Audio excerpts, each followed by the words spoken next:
A reading from the letter of James. Who is wise and understanding among you? Show your good life, that your works are done with gentleness, born of wisdom. But if you have bitter envy and selfish ambition in your hearts, do not be boastful and false to the truth. Such wisdom does not come down from above, but is earthly, unspiritual, devilish. Further, where there is envy and selfish ambition, there will also be disorder and wickedness of every kind. But the wisdom from above is first pure, then peaceable, gentle, willing to yield, full of mercy and good fruits, without a trace of partiality or hypocrisy. And a harvest of righteousness is sown in peace for those who make peace. Those conflicts and disputes among you, where did they come from? Do they not come from your cravings that are at war within you? You want something and do not have it, so you commit murder. And you covet something and cannot obtain it, so you engage in disputes and conflicts. You do not have because you do not ask. You ask and do not receive, because you ask wrongly in order to spend what you get on your pleasure. Submit yourselves therefore to God. Resist the devil, and he will flee from you. Draw near to God, and he will draw near to you. Cleanse your hands, you sinners, and purify your hearts, you double-minded. A reading from the Gospel of Mark, chapter 9, verses 30 to 37. They went on from there and passed through Galilee. He did not want anyone to know it, for he was teaching his disciples, saying to them, "The Son of Man is to be betrayed into human hands, and they will kill him. And 3 days after being killed, he will rise again." But they did not understand what he was saying, and were afraid to ask him. Then they came to Capernaum, and when he was in the house, he asked them, "What were you arguing about on the way?" But they were silent, for on the way they had argued with one another who was the greatest. He sat down, called the 12, and said to them, "Whoever wants to be first must be last of all and servant of all." Then he took a little child and put it among them, and taking it in his arms, he said to them, "Whoever welcomes one such child in my name welcomes me, and whoever welcomes me welcomes not me, but the one who sent me." The Gospel of Christ. I speak to you in the name of God, who is eternally creating, redeeming, and sanctifying. Amen. I'd like to start off my sermon this morning with a serenity prayer. Most of you have either said this or heard it at one time or another. It was written by a theologian and professor back in the 1930s. His name was Reinhold Niebuhr, and he wrote this prayer, and it became very popular back in the early 30s, and then was adopted by Alcoholics Anonymous and other 12-step groups. And it's a very common prayer, as I said, and I'm going to read it to you now, just in case you don't remember it, the gist of it. And the first part of it reads like this: God, grant me the serenity to accept the things I cannot change, courage to change the things I can, and wisdom to know the difference. God, grant me the serenity to accept the things I cannot change, courage to change the things that I can, and wisdom to know the difference. And this is a prayer, I think, that speaks to the heart and relates directly to our readings of Scripture today. And in fact, when I was doing a little bit of research on this prayer, it is in some ways an adaptation of various prayers and things that have been said throughout the centuries by different people at one time or another. But I don't think its meaning can be overstated, because when you really sit down and think about this prayer, when we have the serenity or the peace of heart and mind to accept things in our life that we cannot change. And then we use the courage in our life to change the things that we are able to change that are within our power, and then ask for wisdom to know the difference. And really, this prayer speaks, I think, a lot to our own self-awareness, our own ability to think before we act, our ability to evaluate our situation and our life, and the opportunity to try to use our energy in the best and most positive way possible. Because the first step, of course, is to accept the things we can't change. That is, that things that might be out of our personal control, things that no matter how hard we try, no matter how hard we wish things were different in life, they won't be, either because of inertia in the world or because we are not in control of how other people act or what they say. And so that it's important for us to be able to realize that when we don't accept certain things that may be fixed in life, we can use a lot of energy up, similar to pushing a rock up the hill, for example, trying to get something changed that will not be changed.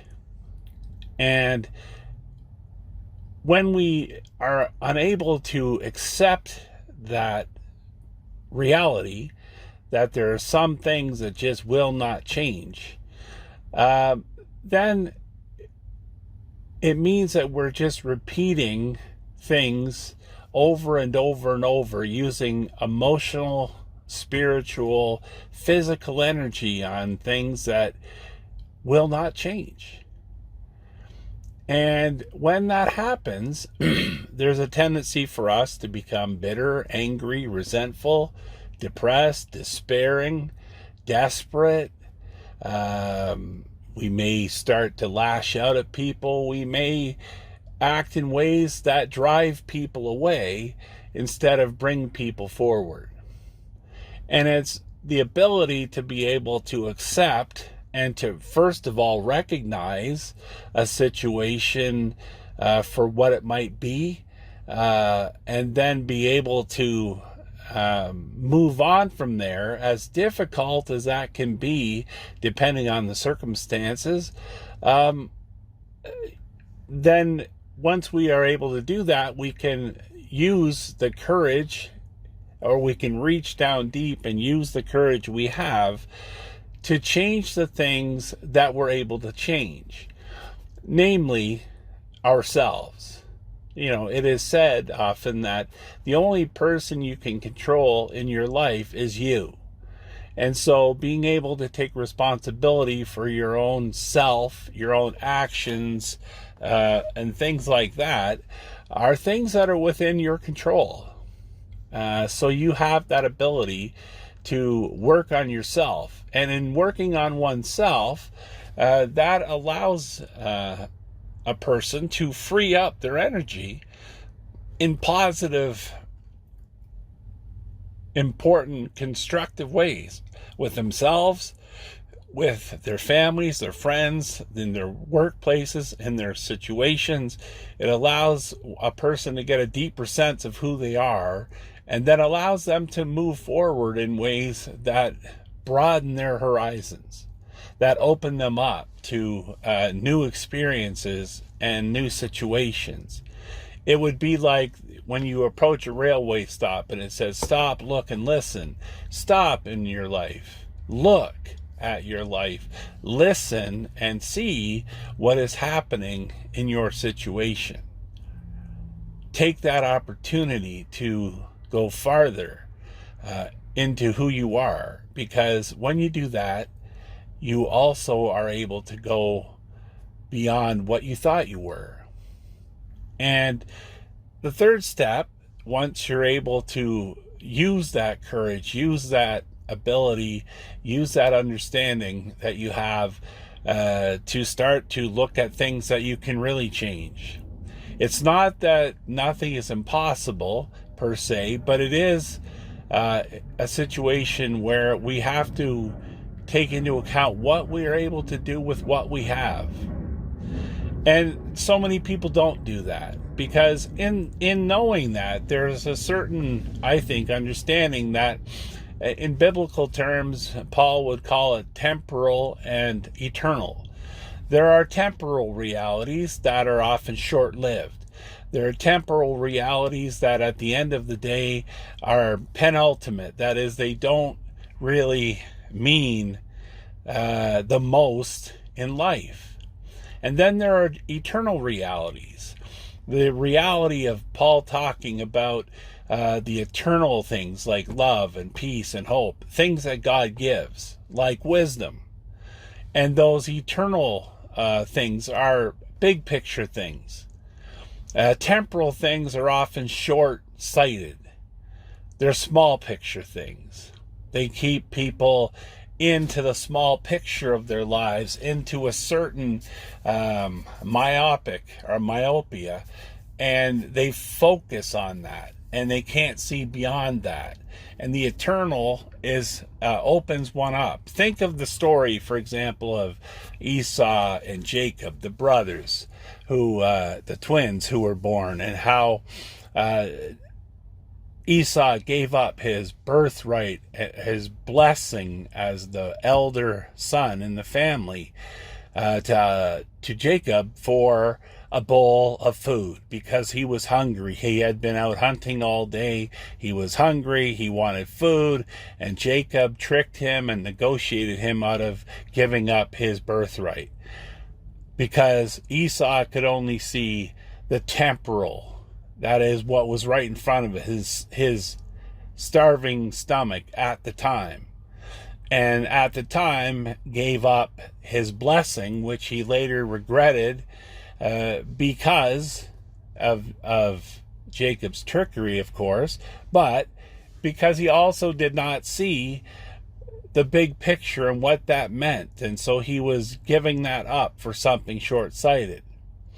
And you can see in our society now that we have difficulty sometimes accepting the situation we're in. There's still some of us who want to pretend that we're not in this situation or want it to end, and, can't see the bigger picture. And perhaps it's like, you've heard the statement, life is not a sprint, but a marathon rather. And so in that situation, we see and understand life differently. But the key is that we have to be able to see it. And that's where the wisdom part comes in. Because when you ask for wisdom to know the difference, and there is a thin line sometimes between the ability to accept things that we can't change and the courage to change the things we can. And wisdom is what is in between those two, because they are nuanced, they are thin, as it were. And trying to understand and negotiate and navigate one's way through that requires a deep understanding. And it's possible for all of us to do that. But we have to pay attention. We have to be able to honestly reflect on our life. We have to be able to look. We have to be able to listen. We have to be able to take stock of the situation, which in the gospel readings today is exactly what the disciples constantly did not do. Jesus tells them about how he is going to die and rise again. And they don't get it. They don't understand it. And they're too afraid to ask him. Now, that's an interesting thing. They're too afraid to ask him about what he really means, because they're not sure. They don't understand. And yet they don't ask him so that he can explain it to them. Or maybe they've asked many times before and they're afraid to ask because they don't want to get yelled at, perhaps. But then he goes on to move ahead as they're moving out of the place that they're in, and they have an argument about who is the greatest among them. So the disciples are having this contest about who will sit at his right hand, who's more important, who's Jesus' favorite. And, that again shows their short-sightedness about what's going on in the situation. Jesus had relayed this information, but they're too busy arguing about who's the greatest. Like a bunch of young guys trying to get to the top, thinking they're the best. And when Jesus asked them what they were talking about, they sheepishly say, well, we're talking about who was the greatest among us. And though Jesus goes into saying, well, here's the thing. It's important for you to know that, like me, and he is their model for life, one has to adopt a stance of servanthood and has to be a person, as the reading in James says, yield, to be peaceable, gentle, humble, and in a way that is empowering, not subservient, and not, but rather an empowered person who knows who they are and what they're about. And as an example, he takes a child and says, you have to have the open heart of a child, the trust of a child, to be able to understand what this really means. And so the child becomes an opportunity for Jesus to say, to be a follower, you have to be vulnerable, you have to be open, you have to be trusting, and that's not easy to do. But that's sort of the roadmap that he presents to his disciples. And so wisdom is being able to discern the parts in between. Where can I best use my energy? How can I best contribute to society in a positive, loving way? How will I use this to show that wisdom has helped me have a good life, rather than to be a person who complains and who is bitter and who is resentful and things that don't contribute to the overall well-being of not only oneself but anyone that comes into contact with a person who is like that. And as James puts it, selfish ambition, and you can read the disciples into that if you would like, and boastfulness, and the bringing and speaking words of division, those kind of things are spoken in ways that reflect not wisdom at all, but something else. And so I think the lesson for us, and I could sum it up another way, which is one of my favorite ways to sum it up, because I think this is also reflective, perhaps a more familiar ring as well. And in the song The Gambler by Kenny Rogers, when he sings the chorus, you got to know when to hold them, know when to fold them, know when to walk away, know when to run. That is a tremendous line. It's so it's great because it lays it out there. I mean, part of it in life is to know when to hold them, know when to fold them. And folding it is knowing that the situation is not in your favor and not going to change. But knowing when to hold them, that is, hold fast, hold steady, work and courage, and knowing that what you can do will be important, and that you can affect change by what you do and what you say. And so I think if we're to reflect on it, and again, this is not easy for any of us. It's a process. It's a process of learning. It's a process of discerning. It's a process of taking stock, and that's never an easy thing because it requires work from us. It's not glamorous, but tedious. It's not the best way. It's not always fun, but it's important. And, they say that wisdom comes with age, and I'm not sure that's true. I know many people who are older, around my age, a little younger, maybe a little older, and some of them have not learned anything because they haven't reflected upon their life experience. They haven't looked deep into it. They haven't examined. So they haven't been able to interpret that data, life data, and done reflecting on it to find out and to gain that valuable wisdom from learning. And I know younger people who, despite their age and maybe inexperience, are wise. They have the ability to discern what's important, what isn't, and what can't be changed and what can. And they've got some wisdom. So age is not always indicative of a person's maturity. So for us, I think, when we reflect upon the readings and what it means in each of our situations, it might be important for us to think about it and to read, James chapter 3, 13 to chapter 4, verse 3 and 7 and 8, and Mark 9, 30 to 37.